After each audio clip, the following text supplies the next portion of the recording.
Okay, what are we going to talk about today? We're going to talk about ice cream and the value of ice cream.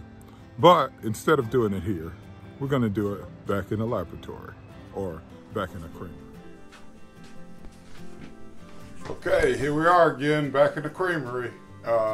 So that transformation from one spot to the other, I kind of ended up changing my shirt, all of that. So anyway, obviously it's a few days later. However, one of the things I want to talk with you guys today about is the difference between ice cream. I know it's a subject we went over a few times. However, I just wanted to point out, whenever you're talking about quality of ice cream, are you talking about quality or are you talking about price?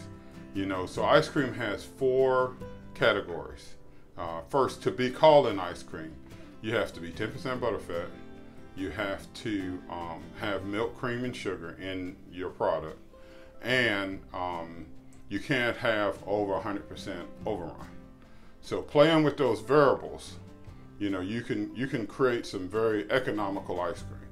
However, when I designed Wink's product, I mean, to be honest, I want to say, I was crazy because my whole goal was, what would it take to make just the best product? What amount of overrun should you have in your ice cream? The lower the overrun, the more creamier. How much butterfat? The more butterfat, the more creamier, the more smoother. How much stabilizer do you need? The more stabilizer you put in a product, the more the ice cream kind of becomes sticky. Now, and stabilizers are not a bad thing. Some companies, there's a few companies that try to use different things. The company out in California that I talk about, actually in Washington State, Salt and Straw, that guy out there, his name is Todd. I mean, this guy's phenomenal in what he's doing, new flavors and everything. So I kind of base what I'm doing off of what he was doing. And then there's a lady named Jenny out in Columbus. She makes an ice cream, and he uses xanthan for his stabilizer, and Jenny uses for a lot of it. She uses cornstarch, which both of those are perfectly fine to use. However, both of them kind of use a little bit of guargum and carrageenan. Those stabilizers you really need.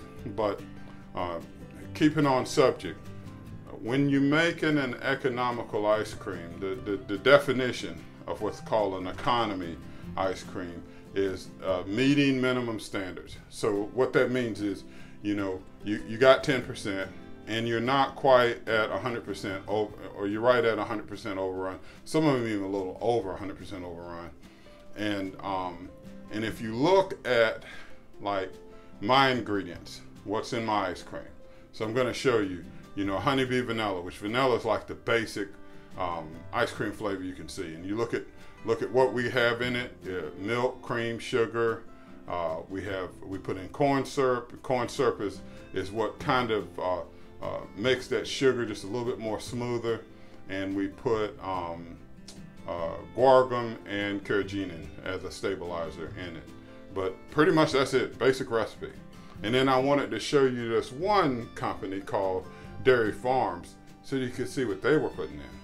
Now Dairy Farms, same deal, milk, cream, sugar, 2 stabilizers, and that's it. Now let's look at an economic ice cream or an economy ice cream, which is, I got from a company, I'm not gonna say their name, but you can see on a piece of paper. And you can see all of the top ingredients. They talk about milk, cream, sugar, cornstarch, skim milk, and then buttermilk. Now buttermilk I use in some of my ice cream flavors. However, I use the buttermilk as part of the flavoring. But a lot of times companies use buttermilk as a filler.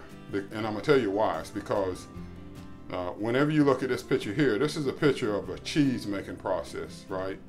And they put an enzyme in it and all of the cheese starts to curdle and the cheese starts to separate. The curds start separating from the whey.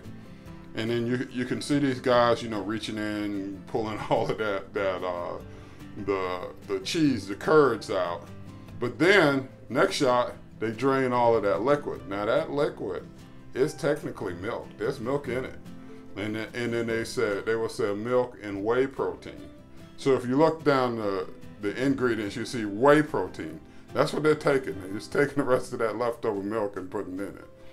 And then you have a list of stabilizers, you know, again, locust gum and cellulose gel, all of that stuff is stable. But look at the number of stabilizers. And the reason why is because if you're not making a premium ice cream, you have to use a lot of different stabilizers to have different effects. One stabilizer, you know, if you look at it, one of them is called, and this is a high quantity because ingredients are always listed by how much is in it, okay? So look at this, the one of the first stabilizers that they use, and they use a lot of it. Polypropylene and polypropylene glycol. Polypropylene glycol. Now, what do you see polypropylene glycol in? Okay, I'll give you a little hint. In the wintertime, stops your radiator from freezing up. So that's the kind of stuff you get into. And I don't say this to disparage people. You know, you want to save money, you want to save money. But just know, when you're buying Winks, you're really buying a premium product. We just don't, you know, I just look at what tastes the best and I throw it in ice cream. I know I should have a cost in mind, but I really don't. I just throw things in that I think taste good together. You know, it's my art form. It's my interpretation of this is the best ingredients that we can put in this type of ice cream. You know, so and that's kind of one of my sayings. You know, is that I always try to go with the best possible ingredients for the best cost. And we just really never looked at putting a bunch of stuff in to make the ice cream cheaper, you know. And when I said cheaper, I mean price and cheaper quality of product. We just don't do that. You know, you can go into the lab and, you know, engineers at MIT make squares fly. You know, people say, make a square fly? Yeah, drone, square. They make it fly. If you got enough technology and money, you can make anything taste. They've learned how to trick taste buds and all of that. You know, but in my opinion, when you put together, you know, pretty much an all-natural product, it just has a whole different effect on, you know, how it tastes, how it acts in your body. I mean, it's just a, you know, 100% total different experience. You know, at one time, you know, I was just sitting there and I asked Pook, my favorite dog, what do he think about, you know, changing the products? And this was his response.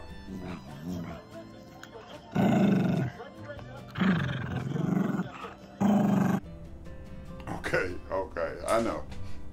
Hey, I had to try. But anyway, so that's my message for this week. We started off this year. We've only done one event because of rain and some of the COVID restrictions. However, much love has been showed in Clark County and Floyd County. You know, we had an event, and really there wasn't that many people. We showed up at an event. We didn't have the event. We showed up at an event. There wasn't really that many people at the event, but the business that day was pretty good. But from looking around, you'd have never told.